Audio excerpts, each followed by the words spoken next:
Good afternoon, everybody. Welcome to my loft on this July 7th, 2023 afternoon. And it's a nice, bright, sunny day. It's not quite as hot today as it's been the last few days. I mean, the last few days have just been unmerciful. They have been so hot. And there were storms yesterday that went all around. We didn't have any storm here in St. Catharines, but Toronto had quite um, terrific storm over there. I haven't heard of any bad damage or anything, so that's good. And we always pray for when storms come that it's not going to bring tornadoes with it, or terrible storms with hail and terrible damaging winds. And so always be thankful for the small measures that you get, because it could always be worse. And so today I'm here in the house alone, so I thought that I would take advantage of that and do a video, because it's been a week, a little bit over a week, I believe, since I have. And so I'm trying to do my videos oftener than I was, because I think it's imperative and it's important in order to keep up with everybody and keep in touch and keep my name present in the public eye, because I am not doing that many public events, and at least right yet I've only done one, and that was over at Lakeside Books Art in Ridgeway. And by the way, starting, well, I believe even to today, and definitely tomorrow and Sunday, is Ridgeway's annual Arts and Music Summer Festival that is going on, and in downtown Ridgeway. So if you're in the area and you want something to do, you're planning something to do this weekend, please do take a drive over there and check out all the venues that are going to be there, all of the musicians that are going to be there, and all of the artists that are taking part, I should say, in an art contest this weekend. And I think it's like off the top of your head type of contest, where you just you are given so much time and you just draw and sketch away at whatever's coming in your head, and this is what the judges are going to be arriving at their choices for: first, second, and third, and so on. So cheers, everybody. I'm just having some iced tea.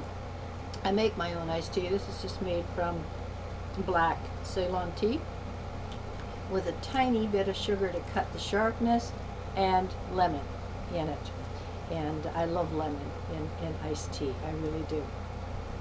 Oftentimes I make it from green tea, but the last few times I've made it, I have made it from black tea.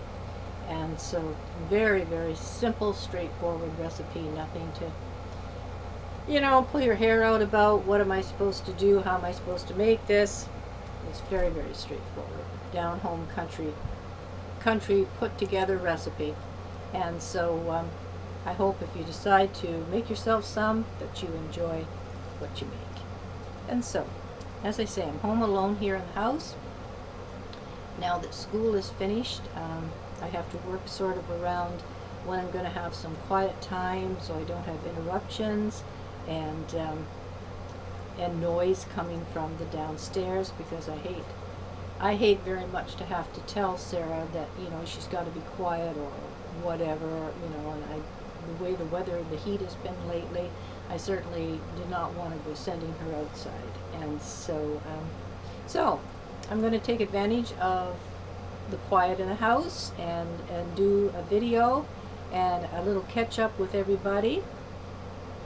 And I hope my Canadian readers, I hope you had a really great Canada Day last Saturday. And for my American readers, I hope your 4th of July Independence Day last Tuesday was a fantastical day for you as well.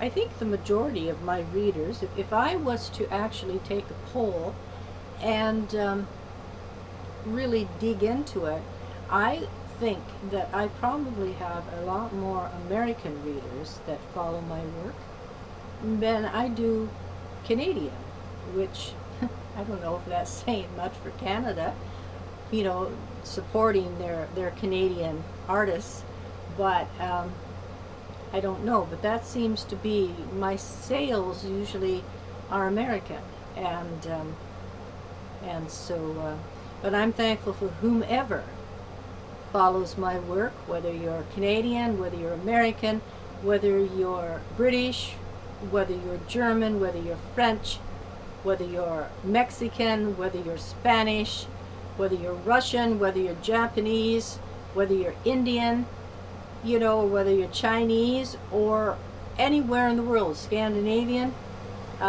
everybody is welcome in my writing world. And I oftentimes, when I do a video and I'm checking the analytics of it to see where my viewers are, a lot of them lately have been Russian and in Moscow. And you know, it's, you know, whatever, everybody is welcome. And so but it's nice to see where some of the, you know, the viewership is coming from, that's for sure. And so so as I say, I've told you many times, when I do these videos, I don't have a script that I follow. I don't it's just what is coming off the top of my head. And pull my dress down here, it's kind of bunching me up underneath here. And so you can see my pretty pearl belt. I quite like this. Yeah, it matches my choker. And so I like to dress for my videos. There was a time when I first started doing videos, they were extremely laid back. I mean, they still are in that respect. I mean, they're certainly not formal just because I may wear a formal style dress or outfit. But as I say, my very early videos, you know, I would just sit and from about here up and talk to the camera, and I certainly wasn't, you know, I was trying to send any kind of style trend, that's for sure. And I'm just me. I don't follow any designers. I don't, you know, whatever takes my eye. If I like it, I'm going to wear it. Doesn't matter whose name is on the label or whose name is not on the label. If they're just, you know, they're just knockoffs or whatever. If I like it, I wear it. You know, I don't have a certain style. I mean, face it, if one could afford it, I mean, I think if I could afford to have my entire wardrobe of a certain designer, it would no doubt be Chanel, because I don't know, Chanel has endless elegance and very classic, sharp lines, and never goes out of style. And I like things that are chic, and I like things that are lightweight and breathable, and most of all, comfortable. If you're not comfortable, you know, it doesn't matter what you've got on. If you're not comfortable, you can't wait to get it off. It's as simple as that. And so, you know, I spoke a while ago about doing a video one of these times where I wanted to talk about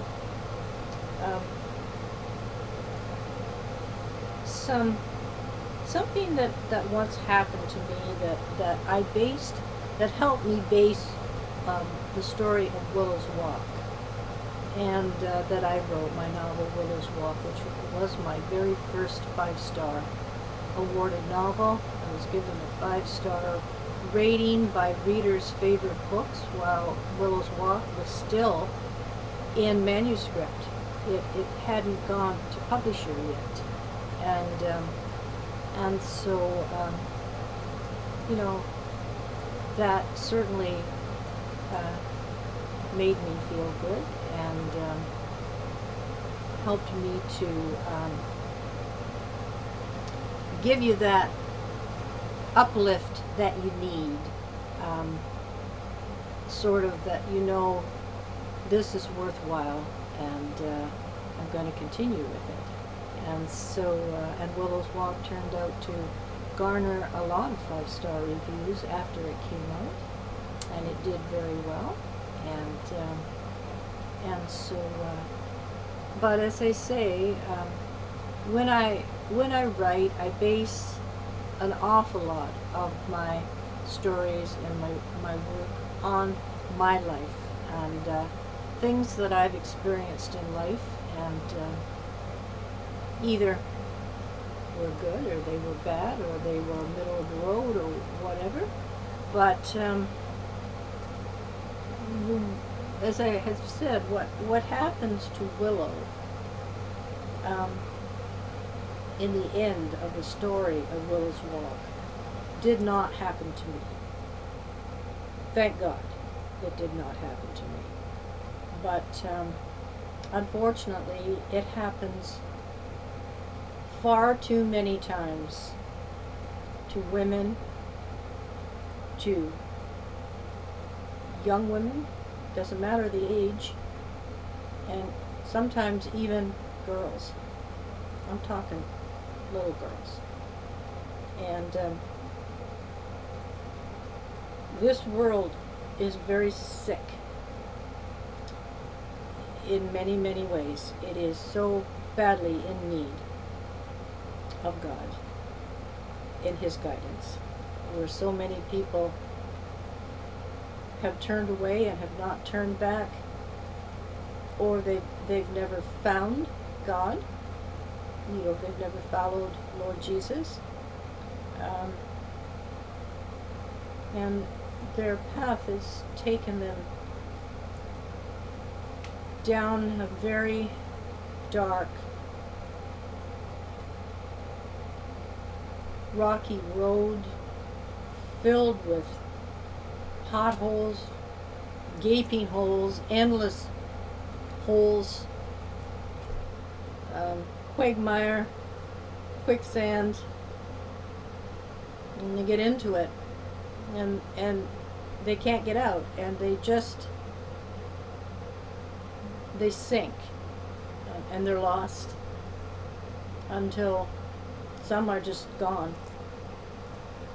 Some are very, very fortunate that someone heard their cry or came upon them and held their hands out and helped them and got them pulled to safety,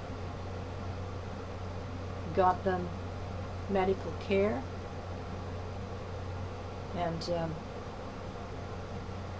turned a very bright light on that dark path to help them continue to walk once they get back on their feet. Well, there's so many, especially the bar scene, for me, that's where it happened for me. Some nowadays, like especially since the internet, women are lured to meet guys they would not know. They've never met in person, and they can be fooled by pictures being sent to them. Supposedly, this is the person you're talking to, when in fact it is not. It's a picture of a model that they think will just wow the eyes of the girl that they're catfishing. and they're, come on, luring in, and and it ends badly, and but oftentimes it can happen in a very innocent setting, and a very dear girlfriend of mine whom we just recently reconnected again. She was down at the end of May, and I'm not going to say names because I don't want these people being put in a precarious situation. I don't want people trying to Google their names and find out where they are and who they are and what they do, and which people have no business knowing. It's nobody's business. What I divulge, it's different with me because what I put out there, I'm doing it. So therefore, if you wanna search it out, have at it. Be my guest. I've nothing to hide. But for people that innocently are involved, it's nobody's business who they are. That they what they would have witnessed. And but I was at this bar that I used to go to quite often after I moved to Niagara down here, and then I would go home for a visit because my mother was still living, and I would go back fairly often to spend time with Mama, and I would stay at her apartment, and I would sleep on the sofa bed and in Mama's living room, and when I look back at it, I mean, we certainly had some wonderful times together, and that I cherish here, and I will, as long as I have memory, I'll be able to remember. And so this one night I'd gone to this bar, and I was drinking, nothing heavily, I try to, been there, done that type of thing in my youth, and I have no desire to return to that, and I think that's just part of life experience, and I think everybody experiences that at one time or another in their life in one way or another, and so for me that wasn't anything out of the ordinary, but I was there, and had been going to this bar whenever I would be up to Mom's, and I'd go there on a Saturday night because Mom always liked to watch her hockey. She was a devout Toronto Maple Leaf fan, and regardless whether some people may be laughing there on the other side of the screen right now, but Toronto was considered our home team, and if you support your home team, you support them regardless of whether they're up or whether they're down, and I agree with that. I'm the same way. And of course, in the summer months, Mama loved her baseball, and there again, the Toronto Blue Jays, and so this happening that I'm going to talk about, it happened in the summer months, in the summertime. And of course, I went to meet a couple of my friends downtown and at this establishment, and Mom was, I didn't feel like I was deserting my mother because my mom was, being entertained with her ball game. And she knew I would be home whenever I decided to come back to her apartment, and I had a key, and so I could let myself in the end of the apartment building, in the door, and into my mother's apartment.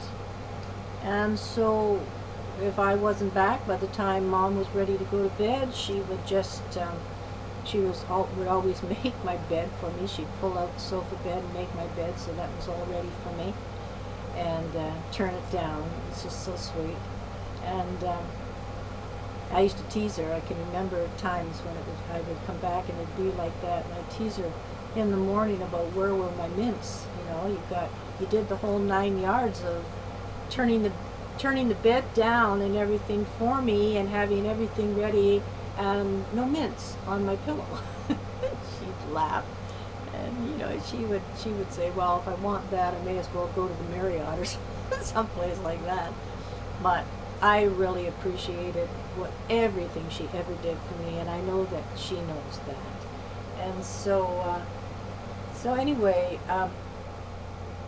this one night we were at the bar, and there was this guy there. I'd seen him there a few times before, and it was no big deal to me. I certainly wasn't interested in him in any way, and I know he had come over a couple of times, and he spoke to me and asked me if he could sit and have a drink with me, and I used to say, no, I'm sorry, but seats taken, and have a good night. And we'd usually leave. And so this happened a couple of times, and so this one night, or this night that I'm talking about, waiter brings a drink to me and said, this is from so-and-so over at such and such table, or he was at the bar, I forget where the heck he was. And I said, thank you, but no thank you. I'm not going to drink whatever this is.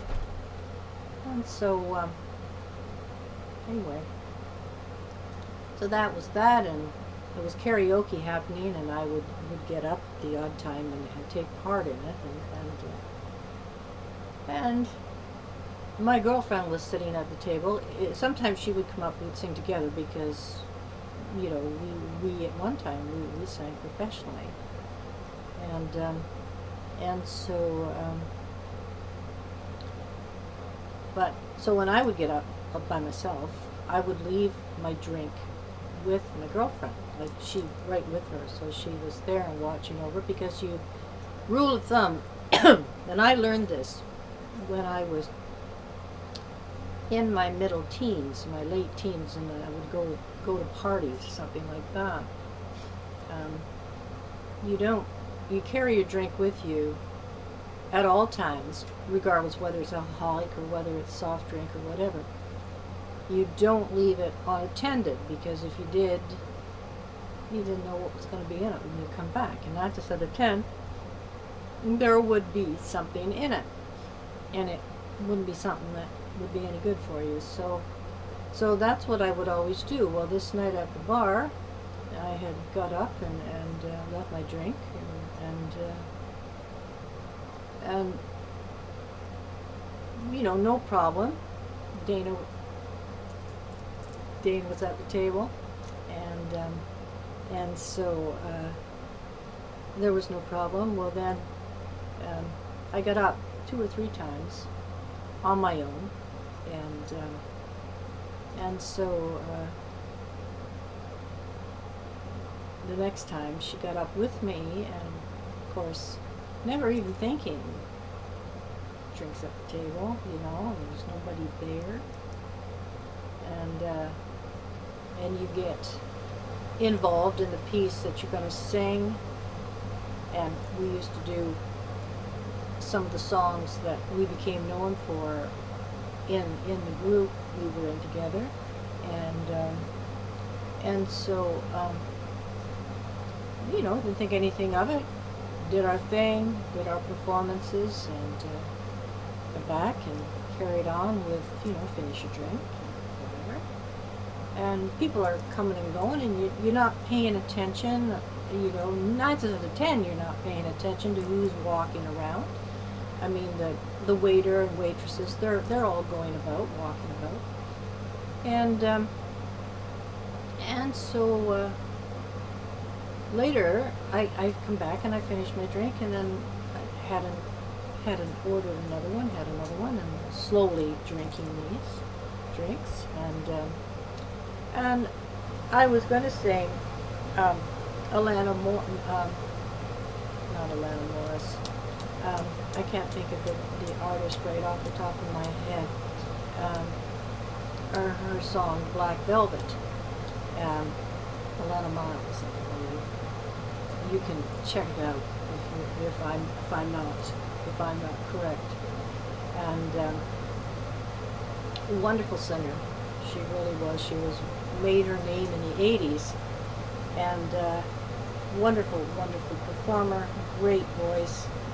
But Black Velvet was one of her most popular songs, and I always liked it. We used to sing it about Elvis, and so I knew the key. I was going to do it in and everything, and of course the words are there on the screen if you're not remembering them, and so the intro started,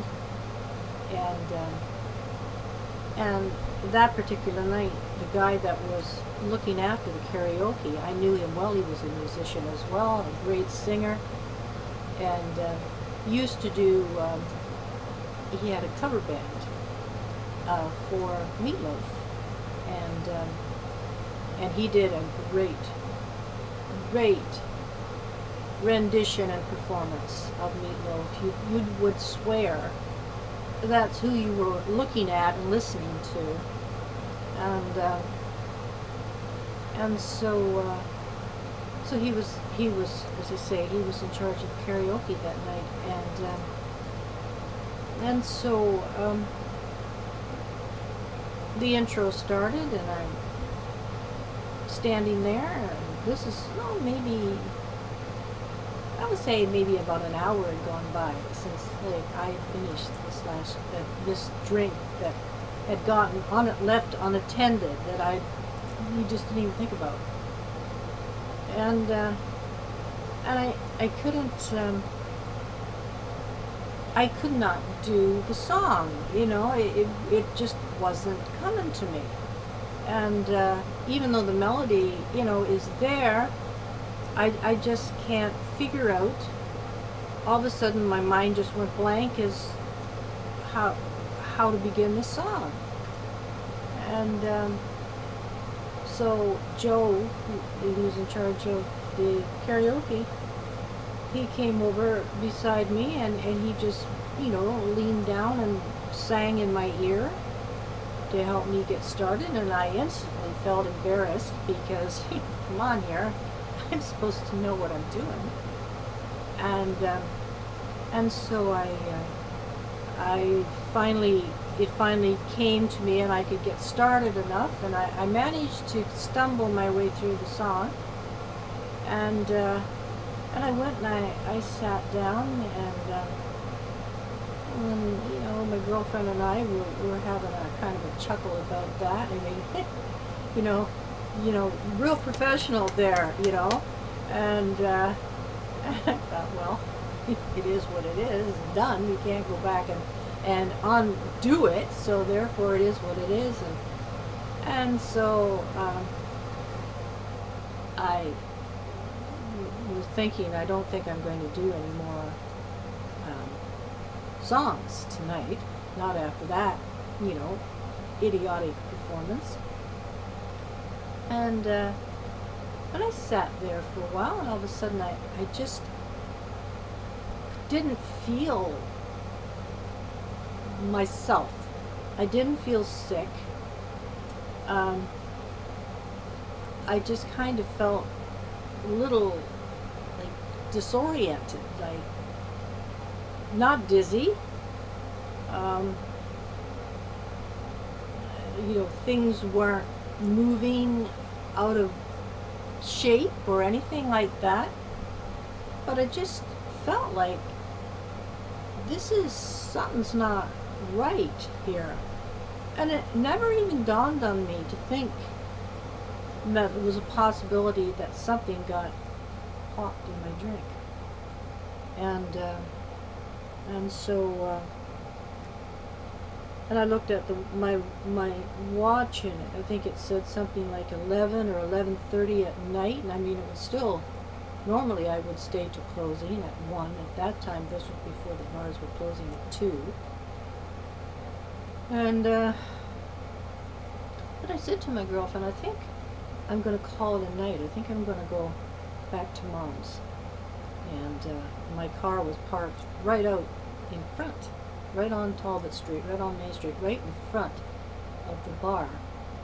And which was fortunate, I think, looking back, because had it been parked up the street or a ways away, I probably wouldn't have gotten to my car, let's put it that way. And so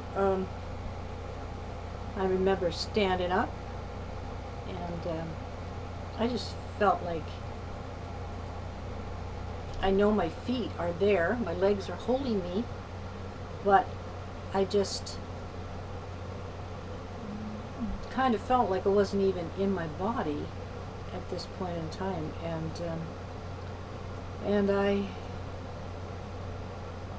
started to walk, and I kind of, grabbed a couple of chairs to steady myself, and my girlfriend asked me, she said, "Are you all right?" And I said, "Yeah, I'm okay." And because I didn't want to say, like, I think somebody slipped something in my drink here, and because it's embarrassing. Who wants to admit that you could be taken advantage of in any way, let alone that way? And that guy I said earlier that had wanted to join me at the table and sent me a drink, this type of thing, he was still there, because I remember seeing him. And I also remember him watching me. And my girlfriend said, let me call my husband, and he'll walk you out to your car. And so I said, okay. And I was thankful for that. And so I can remember going by this guy at the bar, and he's watching me. And he kind of had this look on his face like, I just bide my time. But, damn, she's got this guy helping her. And so Brian got me to my car, and he said, "Are you sure you're okay? Do you want me to drive you to your mother's?"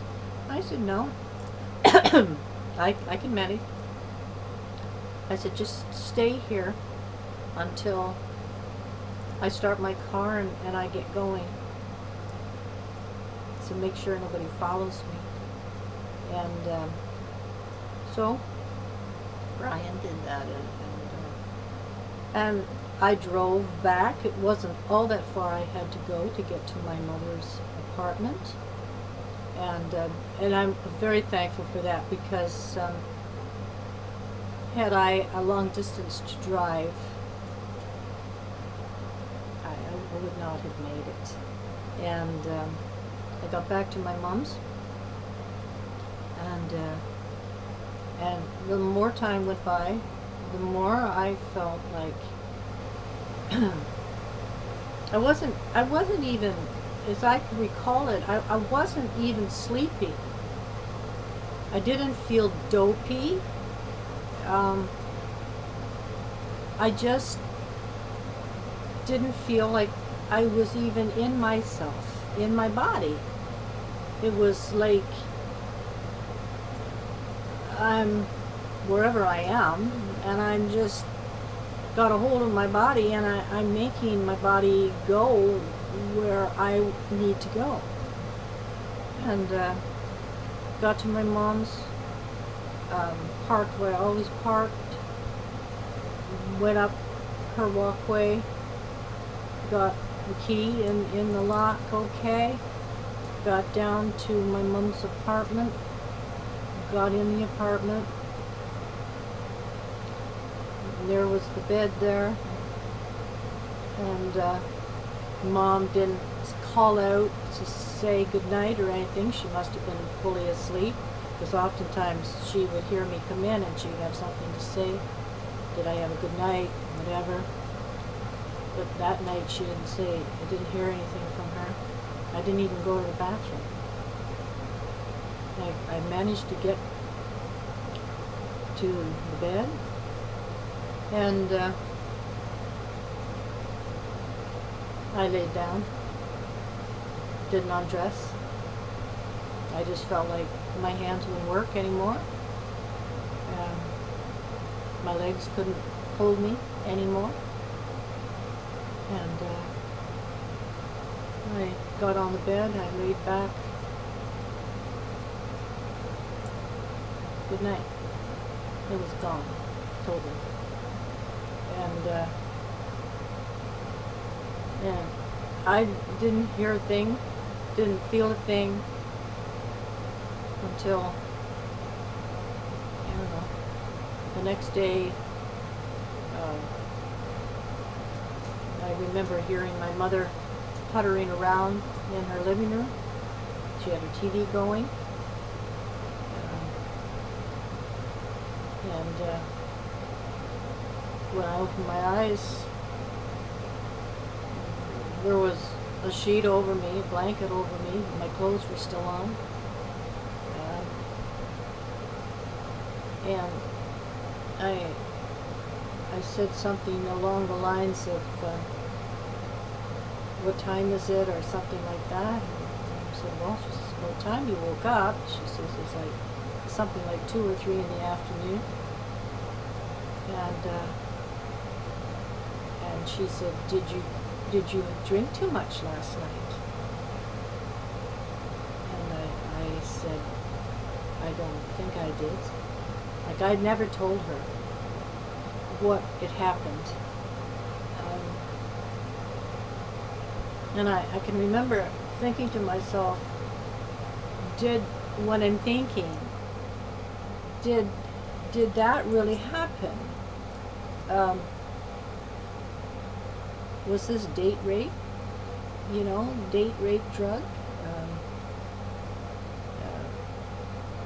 Was it this guy? You know, did he have intentions of just biding his time and maybe thinking that whatever this does to people,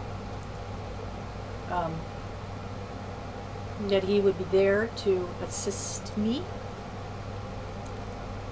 or drive me home, and biding his time, thinking of maybe how soon he's going to get his jollies off. I don't know. But it didn't work for him. But thank God,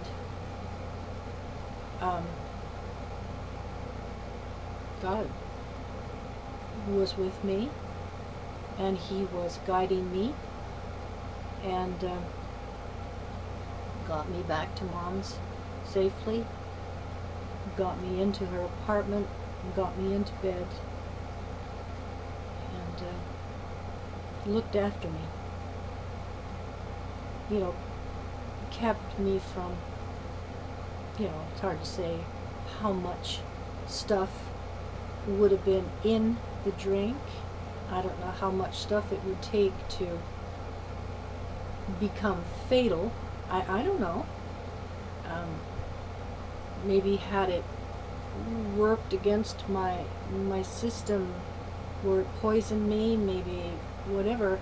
No, nobody knows how these things work, and two people are the same. All I know is what happened to me. And it never had happened before, it never happened again. And it took me a while to figure out what had happened to me and what could have happened to me, which thank God it didn't. That didn't. And so, but it, it just made me that much more aware of my surroundings and what was going on, and at all times, and who's around you, and because no way of knowing what people are thinking, and so that happens to women, and it happens more times than you realize. And some women are not lucky. There are some women you never see again. And so when I wrote Willow's Walk, I wanted to, even though the two were not exactly the same, what happened to me does not happen to Willow. But what happens to Willow didn't happen to me fully as it does to Willow. I had the come on.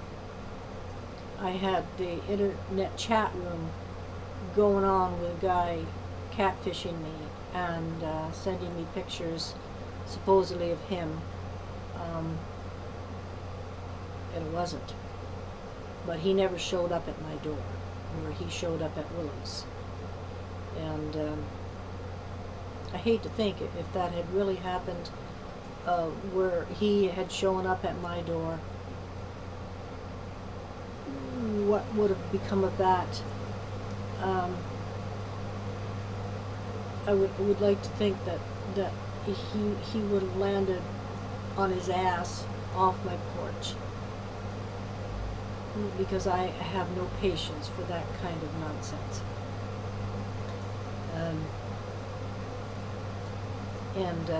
But for Willow, you'd have to read the story to find out.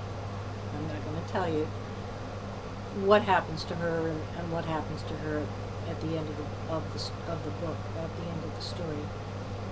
But I wanted to talk. It's a longer video, and I apologize for the length of it. But when you recall these kind of things, it's not just 1, 2, 3, 4, 5 cut and dried, black and white, gray and black, or whatever. It's a mixture of a lot of things. And I have given thanks to the Lord many times that He was with me that night, and He guided me, and He helped me. And I think He helps me every day of my life, the same as He does anyone who opens themselves and asks, like, forgive me, help me, guide me, show me the way, be with me. And so take from that what you will, and I hope that it helps you to really, really be aware of what's around you at all times when you're out in public, when you're away from your home, and you're in a social setting, so that you are safe. First and foremost, be safe. And don't let anybody take advantage of you in any way. There's no man or woman has that right to take advantage in any way of any human being, anybody else, regardless of the reason behind it. That night with me, I know when I realized what had happened, and I know what the reason behind it, what it was all about, and what it was for. But fortunately, for that parasite, didn't work. But I oftentimes wondered after the fact how many other innocent women that came in that bar that he had taken a shine to might not have been as lucky as me. I don't know. But I did tell my friend about it after the fact, after I'd come to terms with it myself.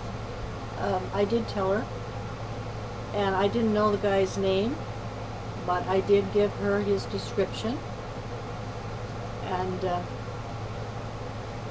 but she said she'd keep her eye open, but she never told me, and she would have told me had he ever come back there. Because you see, this my girlfriend and her husband, they owned this bar, and so they were very in tune and very conscientious as to who came to their establishment. And after what I had told her and described this guy, she said he never showed up there again. So maybe he just decided to go to some other bar and try his underhanded nonsense there. And if he did, I hope he was shot down there as well. And so I'm going to go now. It's, you know, this is a much longer video than what I normally do, but that was a story that I had touched on earlier that I was going to talk about, and I just decided today would be the day that when I did this video that I would talk about it and share it with everybody. And so I hope you all have a really good weekend, a joyful weekend, fun weekend. So everybody stay well, enjoy yourselves, stand strong, don't let anybody push you around, and don't bow down to anyone but the Lord. And so God's blessings to each of you, and I will be back again soon to talk with you all again. So for now, please like this video, please share it around, please comment it, and please subscribe to my YouTube channel. So thanks for now. Bye-bye, everybody.